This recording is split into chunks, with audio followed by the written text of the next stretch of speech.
ചിന്തിക്കുന്നതിനും പറയുന്നതിനൊന്നും കൊടുക്കണ്ട. ചിന്തിക്ക അങ്ങനെ പറയരുത്, അങ്ങനെ മാത്രം പറയരുത് കേട്ടോ, അങ്ങനെ പറയരുത് അമ്മ. അമ്മ എന്തൊക്കെ പറയുന്ന പറഞ്ഞപ്പോഴേ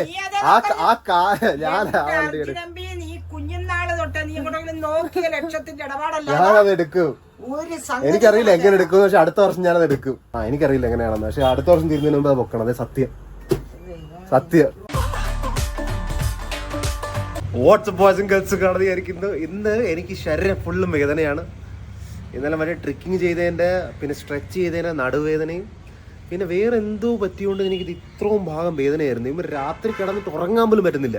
ഞാൻ ഇങ്ങനെ കിടക്കുന്ന വേനെടുക്കുന്നു, ഇങ്ങനെ കിടക്കുന്ന വേനെടുക്കുന്നു. ദൈവമേ, ഇപ്പോഴും വേനെടുക്കുന്നു. എനിക്ക് ഇങ്ങനെ ഞാൻ എന്തോ എൻ്റെ റിബ്സ് കുത്തി അകത്തോട്ട് കയറുന്ന കണക്കൊരു വേദന. അതൊക്കെ എന്തെങ്കിലും ആട്ടെ, നമുക്ക് വേറെ കുറച്ച് കാര്യങ്ങൾ ഡിസ്കസ് ചെയ്യാണ്ട് ഗൈസ്. അപ്പം സെക്കൻഡ് ഹാൻഡ് കാർ ചിലപ്പോൾ ഇനി ഞാൻ മേടിക്കില്ല, അത് വൻ. പിന്നെ BYD സീലാണ് ഞാൻ മേടിക്കായിരുന്നത്. അതിൻ്റെ ബഡ്ജറ്റ് വേറെ കുറച്ച് ബാക്ക്ഗ്രൗണ്ട് വർക്ക് നടക്കുന്നതുകൊണ്ട് എൻ്റെ കയ്യിൽ ഇപ്പം ഇല്ല. അതാണ് മെയിൻ റീസൺ. ആ ബാക്ക്ഗ്രൗണ്ട് വർക്ക് നിങ്ങളുടെ പറഞ്ഞിട്ടില്ല, അതായത് റീസൺ അല്ല, അത് വേറെ പോയിന്റ്. ബാക്ക്ഗ്രൗണ്ട് വർക്ക് ഞാൻ പറഞ്ഞിട്ടില്ല. അപ്പോൾ ഈ ബാക്ക്ഗ്രൗണ്ട് വർക്ക് കുറച്ച് ദിവസത്തിനുള്ളിൽ ഒരു ഡിസിഷൻ എത്തും, ഒരാഴ്ചക്കുള്ളിൽ. അപ്പോൾ ഞാൻ പറയാം, 1-2 ആഴ്ചക്കുള്ളിൽ ഡിസിഷൻ എത്തും. വേറെ 2 കാര്യം കൂടി, നമുക്കൊരു പുതിയ വണ്ടി ഇറങ്ങി, നമുക്കല്ല ഒരു പുതിയ വണ്ടി ഇറങ്ങി. ഞാൻ ഇന്നലെയും പറഞ്ഞ BE60, അത് 25 രൂപയ്ക്ക് വല്ലതും കിട്ടുമായിരിക്കും, ടോപ്പ് മോഡൽ. അതിനകത്ത് ബ്ലേഡ് ബാറ്ററിയാണ്, എന്ന് വെച്ചാൽ BYD ബാറ്ററിയാണ് ഉപയോഗിക്കുന്നത്. അതിൻ്റെ സെയിം റേഞ്ചും കിട്ടും, BYD പറയുന്ന റേഞ്ചൊക്കെ കിട്ടും. അപ്പോൾ ആ വണ്ടിയിലോട്ട് എനിക്കിപ്പോൾ ഒരു കമ്പം. അത് ഇപ്പം ബാക്ക്ഗ്രൗണ്ട് വർക്ക് നടക്കുന്നതുകൊണ്ട് ആ പൈസ ആ വണ്ടിക്ക് വേണ്ടി എങ്ങനെ റോൾ ചെയ്യുമെന്ന് എനിക്ക് മനസ്സിലാവുന്നില്ല. പക്ഷേ BYD സീലിനെക്കാട്ടിലും പകുതി പൈസ റോൾ ചെയ്താൽ മതി. BYD സീൽ 50 രൂപയായിരുന്നു, 25 രൂപ. അതൊരു കാര്യം. അതല്ലാതെ എനിക്ക് എപ്പോഴും ആഗ്രഹം ഉണ്ടായിരുന്ന, പണ്ട് തൊട്ട് എപ്പോഴും ആഗ്രഹം ഉണ്ടായിരുന്ന ഒരു ബൈക്ക്, അത് ഇന്ത്യയിൽ ലോഞ്ചായ വിവരം പോലും ഞാൻ ഇന്നലെ രാത്രി അറിഞ്ഞത്. എന്നുവെച്ചാൽ എനിക്ക് എപ്പോഴും ഇഷ്ടമുള്ളൊരു ബൈക്കായിരുന്നു ഡ്യൂക്ക് 1290. അത് റിലീസായി. എന്നുവെച്ചാൽ ഡ്യൂക്ക് 1290 റിലീസായില്ല, ഡ്യൂക്ക് 1390 റിലീസായിട്ടുണ്ട്. അത് അറിഞ്ഞില്ല പോലെ 1-2 ആഴ്ച മുമ്പ് റിലീസായതാ. എങ്ങനെ നടക്കും, എപ്പോൾ നടക്കും, നടക്കുന്നുണ്ടെങ്കിൽ പ്രോപ്പറായിട്ട്, അല്ല കട ഒന്നും മേടിക്കത്തില്ല. എങ്ങനെ നടക്കും, എപ്പോൾ നടക്കും എന്ന് അറിയത്തില്ല. ഞാൻ എൻ്റെ അടുത്ത year plan, first background work ചെയ്യുന്നത് ഒരു സംഭവമില്ലേ അത്, സെക്കൻഡ് മറ്റേ B60 എല്ലാം സെറ്റാണ്, കറക്റ്റാണ്, നമ്മൾ നോക്കിക്കഴിഞ്ഞ് സെറ്റാണ്, എടുക്കും. B60 ബുക്ക് ചെയ്യാം, പൈസ നമുക്ക് നോക്കാം എന്ത് പറ്റുമെന്ന്. ആ സമയത്ത് പറ്റിയില്ലേ വിട്ടേക്കാം. പക്ഷേ ഡ്യൂക്ക് 13, ഈ 3 സാധനം, ബാക്ക്ഗ്രൗണ്ട് നടക്കുന്നതും B60യും ഡ്യൂക്ക് 1390യും, ഇത് 3 എനിക്ക് അടുത്ത വർഷം വേണം. അറിയില്ല എങ്ങനെയാണെന്നൊന്നും, എനിക്ക് ഡീറ്റെയിൽസ് ഒന്നും അറിയില്ല. നല്ല ചിലവാണ് ഈ 3 കൂടി. പക്ഷേ I want it next year. That's a target I'm gonna keep, man. That's a target I'm gonna keep. എന്തായാലും എനിക്കൊരാളെ കോൾ വിളിക്കുകയാണ് ഇപ്പോൾ വരാൻ. സത്യം പറയുക കേട്ടോ, ആ കോളിന് മുമ്പേ സത്യം പറയുക, എനിക്ക് 1390 എങ്ങനെ ആയെന്ന് എനിക്ക് മനസ്സിലാകുന്നില്ല കേട്ടോ. ഞാൻ ഫോളോ ചെയ്യുന്ന കുറച്ച് വിട്ടായിരുന്നു, പക്ഷേ എന്നാണെന്ന് പറഞ്ഞാൽ ഫോളോ ഒക്കെ ചെയ്യുന്ന വിട്ട്. അപ്പോൾ 1390 bike, something about that bike man. ആ ബൈക്കിന് എന്തോ വർഷങ്ങളായുള്ള കണ്ട് എനിക്ക് വയ്യ. അതിപ്പോൾ ഇന്ത്യയിലുണ്ടെന്ന് അറിയുന്നത്, അതിന് 25 ലക്ഷം കണ്ട. I don't know, something about like ഇതെല്ലാം I'm gonna make it happen. ഇതെല്ലാം ഞാൻ എങ്ങനെ ഹാർട്സിലാക്കും, എന്ന് വെച്ചാൽ എങ്ങനെ കയ്യിലാക്കും എന്ന് എനിക്കറിയില്ല. പക്ഷേ that excitement of like I want to do it is immense. അമ്മയുടെ പോയി നീ പ്ലാനൊക്കെ ഒന്ന് പറഞ്ഞിട്ട് തരാം. കിടന്ന് അമ്മയുടെ ഇന്നലത്തെ വണ്ടി കിട്ടിയില്ലെന്നും പറഞ്ഞില്ല. നോക്കട്ടെ ഉണ്ടാവുന്നത്. എനിക്ക് എന്താ അറിയത്തില്ല, ഇതെങ്ങനെ ചെയ്യുന്ന ഒരു ഐഡിയയിൽ പോലും ഒടുക്കത്തെ എക്സൈറ്റ്മെന്റ് എനിക്ക്. ഞാൻ ഇന്നലെ രാത്രി വണ്ടി വന്നെന്ന് പറഞ്ഞപ്പോൾ ആ BYD സീലിന് പോലും എനിക്ക് ഇത്ര ഉന്മേഷം വന്നിട്ടില്ല ഈ ബൈക്കിന് വേണ്ടി. എന്നുവെച്ചാൽ ഈ ബൈക്ക് കുറേ നാളായിട്ട് ഇത്ര വീഡിയോ കണ്ടിട്ടുണ്ടെന്ന് അറിയാം ഈ ബൈക്കിന്റെ. രാവിലെ കഴിച്ചിട്ടൊന്നും ഇല്ല. ഉണ്ടായിരുന്നു, ആരും പറഞ്ഞില്ല. ഇല്ല, ആരും പറഞ്ഞില്ല, നമ്മൾ അറിഞ്ഞില്ല. ഞാൻ അറിഞ്ഞില്ല, ഞാൻ ഇറങ്ങി വന്നോളൂ. ഞാൻ എഡിറ്റ് ചെയ്ത് ഇപ്പം ഒരു റീൽ അപ്ലോഡ് ചെയ്തിട്ട് ഇപ്പൊ ഇറങ്ങിയതോളൂ. ആക്കെ വിട്. മെയിൻ കാര്യം അമ്പാടി അല്ല പേര്, അല്ല അമ്പാടിയല്ലെന്നു പറയണ്ട, അമ്പാടിയാണ്. പക്ഷെ ഞാൻ ഒരു കാര്യം പറഞ്ഞേക്കാം, അവിടെ വേവിച്ച് വെച്ചിരിക്കുന്ന ആഹാരം എടുത്ത് കഴിച്ചോണം. അപ്പൊ ഇപ്പൊ പറയുന്ന കേക്ക്, മറ്റേ കാറല്ലേ മറ്റേ കണ്ട കാറ് പറഞ്ഞപ്പോ സത്യം. കാറിന് എന്ത് പറ്റിയടാ, എന്താണ് മിന്നുന്നത്? കറണ്ട് പോയിടാ. എന്റെ ശുഭദിനമാണോ ഉള്ള ലൈറ്റും പോയി. എന്ത് പറയാനാണ്. അതെ ഞാൻ പറയാനുള്ള കാര്യം, മറ്റേ കാറ് ലേലത്തിനുള്ളത് കിട്ടിയില്ല. പിന്നെ എന്തുവായിരുന്നു എന്തൊക്കെ പറച്ചിലായിരുന്നു, കാണട്ടവനാ. അതെ അതൊക്കെ ലേലത്തിന് ഒരുത്തൻ 4 ലക്ഷത്തിന് രാവിലെ കല്യാണം പറഞ്ഞു. പക്ഷെ അത് ഇടക്കത്തെ നടുക്ക ആൾക്കാര്. പക്ഷെ 4 ലക്ഷത്തിന് ഒരുത്തൻ മേടിച്ചോണ്ട് പോയി. എന്നെ കൊണ്ട് പറ്റാവുന്നതാണ് കുറച്ചുകൂടി കയറ്റി വെച്ചിട്ട് ഞാൻ അവസാനം വരെ ഞാൻ ബിഡ് ചെയ്യുന്നുണ്ടായിരുന്നു. പാവത്തിന് 350-60 കിട്ടണ്ടേ, ഞാൻ കയറ്റി അവരെ 4 ലക്ഷത്തിൽ കൊണ്ട് എത്തിച്ച് അവ മേടിച്ചിട്ടുണ്ട്. KSF ചിട്ടി വീട്. അപ്പൊ അത് നമ്മള് സെക്കൻഡ് ഹാൻഡ് ആയി കേട്ടാ, തീരുമാനമായി. ഇനി ചിലപ്പോ ഞാൻ സെക്കൻഡ് ഹാൻഡ് മേടിക്കത്തില്ല. അയ്യോ കേട്ടാ, ഇനി ചിലപ്പോ സെക്കൻഡ് ഹാൻഡ് മേടിക്കത്തില്ല. അല്ലേലും എടാ കുഞ്ഞെ, സെക്കൻഡ് ഹാൻഡ് വാങ്ങണോന്ന് അമ്മ പറഞ്ഞില്ല. സെക്കൻഡ് ഹാൻഡ് വേണ്ട മോനെ, ബൈ ചാൻസ് നമുക്കൊരു കാറ് വേണം. ഇപ്പൊ തട്ടിയാലും മുട്ടിയാലും അതിന്റെ ഞാൻ കൊടുത്തോളാം. അത് ആ തട്ടത്തില്ല, അത് വേറെ കാര്യം. തട്ടിയാൽ മുട്ടിയാലും കൊടുക്കുകയും ചെയ്തു, അത് കുഴപ്പമില്ല. അപ്പൊ ഞാൻ ഉദ്ദേശിക്കുന്നത് ഇപ്പൊ ബാക്ക്ഗ്രൗണ്ട് വർക്ക് നടക്കുന്നതുകൊണ്ട് എന്റെ പൈസ കുറവാ. അപ്പം പുതിയൊരു വണ്ടി ഇറങ്ങിയിട്ടുണ്ട്, മഹീന്ദ്രയുടെ. അല്ല ഇറങ്ങട്ടെ, ജനുവരി ഇറങ്ങുന്നേ ഉള്ളു, അപ്പൊ ബുക്ക് ചെയ്യണം. 25 രൂപ അതിന്. 25 ലക്ഷം.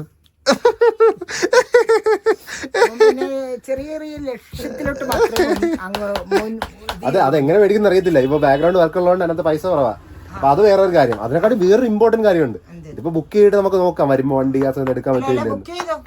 ബുക്ക് ചെയ്തിട്ട് നമുക്ക് നോക്കാം. അത് ജനുവരിയില്ല. മനസ്സിലാക്കേണ്ടത് ഇപ്പൊ 25 ആണെന്നും പറഞ്ഞാലും കുഞ്ഞ് ബാക്കിലോട്ട് നിൽക്കണ്ട, ഓൾറെഡി അത് ബുക്ക് ചെയ്യും. ബുക്ക് ചെയ്തിട്ട് നോക്കാം. ടൈമിങ്ങില് നമുക്ക് പർട്ടിക്കുലർ ടൈമില് എല്ലാം കൂടെ ഒരു കറക്റ്റ് ചെയ്ത് ഒരു കാര്യം കയറി ഇപ്പൊ അതല്ല മെയിൻ 25. ഇത് അടുത്ത വർഷത്തേക്ക് വേറൊരു സംഭവം കൂടിയുണ്ട്. കുറച്ച് വർഷങ്ങളായിട്ട് 10-15 വർഷങ്ങളായിട്ട് ഒരു ബൈക്ക് ഞാൻ നോക്കിയിട്ടുണ്ടായിരുന്നു. അത് ഇന്ത്യയിൽ റിലീസായി കേട്ടാ. ഒരു ബൈക്ക് റിലീസായി കുറെ വർഷമായിരുന്നു ഇത്. റേറ്റ് ഓൺ റോഡ് ചിലപ്പോ 25 ലക്ഷം വരും. കാറും ബൈക്കും ഒരേ വില. എങ്ങനെ ഇരിക്കുന്നത്? ചിന്തിക്ക അങ്ങനെ പറയരുത്, അങ്ങനെ മാത്രം പറയരുത് കേട്ടോ, അങ്ങനെ പറയരുത്. അമ്മ എന്തൊക്കെ പറയുന്ന പറഞ്ഞപ്പോഴേ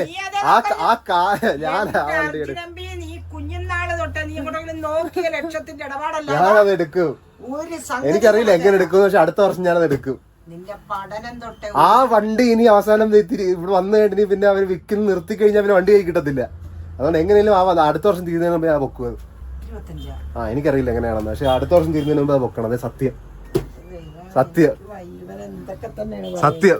ഇത്ര വലിയ എമൗണ്ടിന്റെ കേസ് കിട്ട് താങ്ങുവാടാ. അതൊന്നും ഇപ്പൊ അറിയണ്ട. അപ്പൊ ഇത്രേ ഉള്ളൂ. ഇപ്പൊ തിരുവല്ലയിലോട്ട് പോകട്ടെ. കാറൊക്കെ കുഴപ്പമില്ല, കാർ ഓക്കെ. ഇപ്പൊ 30 പറഞ്ഞാലും കുഴപ്പമില്ല. പക്ഷേ ആ ബൈക്ക് അങ്ങോട്ട് എനിക്ക് അമ്മ ദഹിക്കണ്ട. അമ്മ ഓടിക്കുന്നില്ലല്ലോ, ദഹിക്കുന്നവര് ദഹിപ്പിച്ചോളൂ. ബൈക്ക് എനിക്ക് എത്ര ദഹിക്കണ്ട അമ്മ ദഹിക്കണ്ട. 25 ലക്ഷത്തിന്റെ വണ്ടി മഞ്ജു വാര്യർ കൊണ്ടുവന്നു. മഞ്ജു വാര്യർ ഏതൊക്കെ ബൈക്ക് മേടിച്ചായിരുന്നു, അത് വിട്. അല്ലാതെ നിലവിൽ ആർക്കെങ്കിലും ഉണ്ട് അതിന് തപ്പ. വേറെ ആൾക്കാർക്കും ഉണ്ട്. മഞ്ജു വാര്യർ മാത്രമല്ല പൈസ ഉള്ളത് കേട്ടാ. പൈസ ഉള്ളവർ മേടിക്കും. എനിക്ക് പൈസ വരുമ്പോ ഞാൻ മേടിക്കും, അത്രേ ഉള്ളൂ. ഇപ്പൊ അതൊക്കെ വിട്. ഞാൻ ഇപ്പം തിരുവല്ലയിലോട്ട് പോകട്ടെ ഒരു സ്കിന്നിന്റെ കാര്യത്തിന്. തിരുവല്ല മറ്റേ JMB പോയ സ്ഥലമാണ്. അതൊന്നും അറിയത്തില്ല JMB പോയ സ്ഥലമാണ്. തിരുവല്ല പോയി അത് 300 രൂപ കൺസൾട്ടേഷൻ. പോയി നോക്കിയിട്ട് ഞാൻ വരട്ടെ എങ്ങനെ അവരെന്ത് പറയുന്നു. ഫേസിന്റെ മറ്റേ ഇത് ഫ്രാക്ഷണൽ CO2 ലേസർ ചെയ്യാൻ പോയി നോക്കിയിട്ട് തിരക്കിട്ട് വരാൻ ഞാൻ. പിന്നെ ബാംഗ്ലൂരിലൊന്നും ചിലപ്പോൾ തിരക്കും, ഇത് തിരക്കി കറക്റ്റ് അല്ലെങ്കിൽ എല്ലാം കവറേജ് തിരക്കും ചിലപ്പോൾ പറയാൻ പറ്റില്ല. നാളെ ഒരു വീഡിയോ ഷൂട്ടും ഉണ്ട്. ഈ മാസം ഒന്നും ക്യാഷ് ഒന്നും തന്നിട്ടില്ലല്ലോ. ക്യാഷ് വന്നില്ലല്ലോ. എനിക്ക് ഇച്ചിരി തിരക്ക് കാരണം അവിടെ ചോദിച്ചു നിൽക്കാൻ ഞാൻ പോരാൻ പുറങ്ങുന്നു. പിന്നെ തിരിച്ചു വരുമ്പം ചിലപ്പോ കണ്ടെങ്കിൽ അമ്മ കേട്ടില്ലേ, എന്റെ ചെലവുകൾ കേട്ടില്ലേ? എന്റെ പൊന്നു മോനെ, നീ എന്തെങ്കിലും ഉള്ളത് തരാനുള്ളത് തന്നില്ലെങ്കിൽ ഒരു കേസ് കേട്ട് നടക്കത്തില്ല. ഈ ചെലവുകൾ ഇടയ്ക്ക് എങ്ങനെ ചെയ്യാനാണ്? എന്റെ ദൈവം, നീ കറങ്ങേ, നീ നിക്കാതെ ഓടുകേ, ഓടിയിട്ട് പുറകെ ഓടിയേ, ആരെങ്കിലും പിന്തുടർന്ന് എങ്ങനെ ഓടിയാലും കുഴപ്പമില്ല. എന്തെങ്കിലും അമ്മയ്ക്ക് തരാനുള്ള എന്തായാലും തന്നേക്കണം. ഈ 30 രൂപ അഡ്വാൻസ് കൊടുത്തായിരുന്നു മറ്റേ ഈ ബുക്കിംഗിന് വേണ്ടി, അത് വരുമ്പോ മേടിച്ചു. അയ്യോ, എനിക്ക് അത്ര സുഖം വരുന്നില്ല. ഇയാൾ ഇങ്ങോട്ട് തരാനുള്ള അതെന്റെ കിട്ടുമ്പോ തരാൻ പോട്ടെ. എനിക്ക് അന്നേരം ആ സമയം വരെ വെയിറ്റിംഗിൽ പറ്റുമോ? ഇപ്പൊ തൽക്കാലം തിരുവല്ല പോട്ടെ, സമയമില്ല. അപ്പം ഏത് വണ്ടിക്ക് പോകും? ബൈക്കിൽ എല്ലാത്തിനും എങ്ങനെ പോകാൻ? തിരുവല്ല വരെ ബൈക്കേ ഉള്ളു ഇപ്പൊ കയ്യില്. അതാണ് പറഞ്ഞത്. അറ്റ്ലീസ്റ്റ് മറ്റേ 25 ലക്ഷത്തിന് വണ്ടിയത് പെട്ടെന്ന് എത്തിയല്ലേ. കാറൊക്കെ പറയുമ്പോ എടുത്തു വരെ ധാരാള്. എന്റെ വക്കീലല്ല ഇരിക്കില്ല അവിടെ. ഞാൻ എനിക്ക് സമയമില്ല. ഞാൻ ബൈക്കിൽ പോകുമ്പോ അറ്റ്ലീസ്റ്റ് നേരെ എടുത്ത് പോകാൻ. ബൈക്ക് കാറിന് വേണ്ടി തപ്പി നടക്കാൻ പറ്റില്ല. അയ്യോ മതി. അപ്പൊ എന്നാലും നമുക്ക് പോവാം. എന്തിനാ പോകുന്ന അറിയാലോ. അതെ ഇത് കണ്ട ഈ ഒരു കുഴിവ്, അതിന് CO2 laser, fractional CO2 laser എന്നൊരു ട്രീറ്റ്മെന്റ് ഉണ്ട്. അത് ചെയ്യാൻ വേണ്ടിയാ. അപ്പൊ നമുക്ക് അത് ഇവിടെ തിരുവല്ലയിലുള്ള ഏതോ ഡെർമ എന്തോ ആണ്, അവിടെ അങ്ങോട്ട് നമുക്ക് ആദ്യം പോവാം. പിന്നെ വേറെ 1-2 സ്ഥലത്ത് കൂടി നോക്കാം, എന്നിട്ട് നമുക്ക് ഡിസൈഡ് ചെയ്യാം. അല്ലെങ്കിൽ പിന്നെ സീനാ മോന്തയ്ക്ക് ലേസർ ഉപയോഗിച്ച് ഡാമേജ് വരുത്തി പിന്നെ ഹീൽ ചെയ്യുന്നതാണ്. ഞാൻ ബൈക്കിൽ പോവാം. ഇതിപ്പം ഫൈനലി സ്ഥലത്ത് എത്തിയിട്ടുണ്ട് കേട്ടോ. ഏകദേശം 1 മണിക്കൂർ എടുത്ത്, 1 മണിക്ക് കൂടുതലെടുത്ത്, 10 മിനിറ്റ് ലേറ്റാ.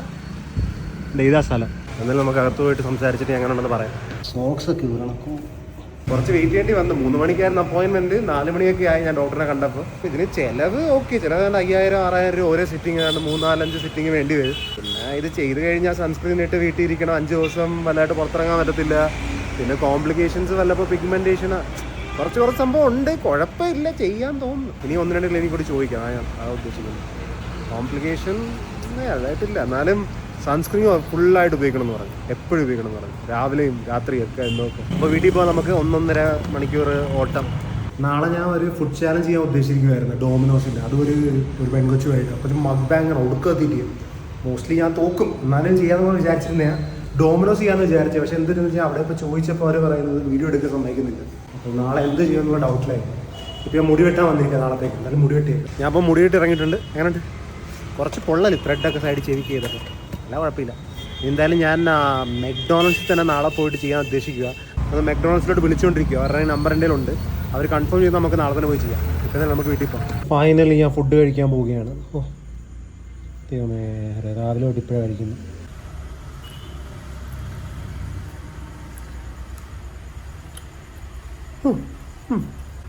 ചൂടാണ് ചൂട്.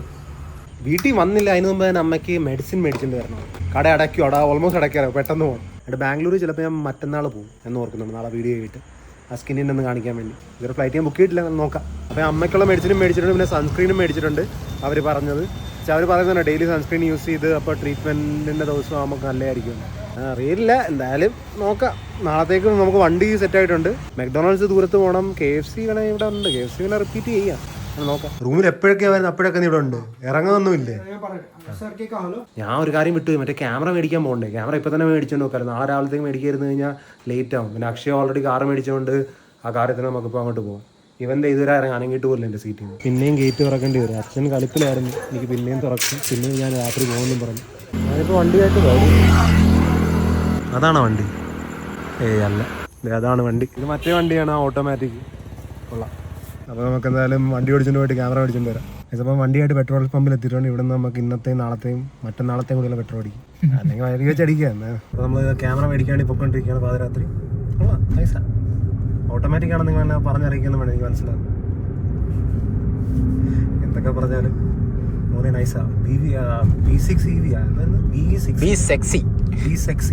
കൂടി മേടിച്ചു കഴിഞ്ഞാൽ പിന്നെ തൃപ്തിയായി. ഇവിടുന്ന് ഒരു 6-7 കിലോമീറ്റർ കൂടി പോയി കഴിഞ്ഞാൽ നമുക്ക് സ്ഥലത്തെത്തും. ഞാൻ പറയുന്നത് എന്തുവായിരുന്നു, ബാംഗ്ലൂർ എന്തായാലും മറ്റന്നാൾ പോകണം. ഞാൻ കാറിൽ തന്നെ പോയാൽ ഇതിപ്പോൾ എൻ്റെ വണ്ടിയായിരുന്നെങ്കിൽ ഇവന്മാരെയും കൊണ്ട് നമുക്ക് ബാംഗ്ലൂരിൽ പോയിട്ട് വരാമെന്ന് പറയാം. അതായിരിക്കും ഏറ്റവും ബെസ്റ്റ്. വേറെ കണ്ട വണ്ടി ആയതുകൊണ്ടാണ് ഞാൻ ഇന്ന് സ്റ്റേറ്റ് കിടത്താത്തത്. എനിക്ക് രാത്രിയിലത്തെ ഡ്രൈവ് നല്ലതായിട്ട് ഇഷ്ടം. എന്നെ കുറച്ച് നാൾ കഴിയട്ടെ, കിട്ടും. ഏത് ഇടവഴി കയറ്റി കൊണ്ടുപോകണമെന്ന് അറിയത്തില്ല. ഒരു കാറിന് പോകാനുള്ളത് വലിപ്പം പോലും ഇല്ല ഇവിടെ. കൊള്ളാം.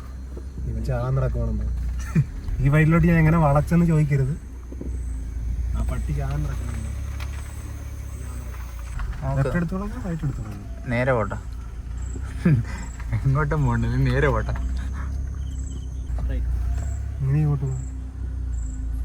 റിവേഴ്സ് എടുക്കണം. ആ ഫുള്ള് വരി.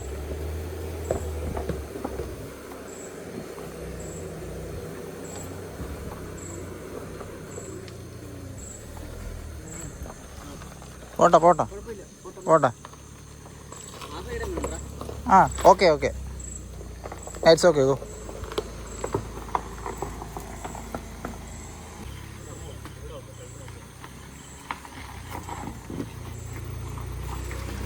Finally guys, Arjun finished the task.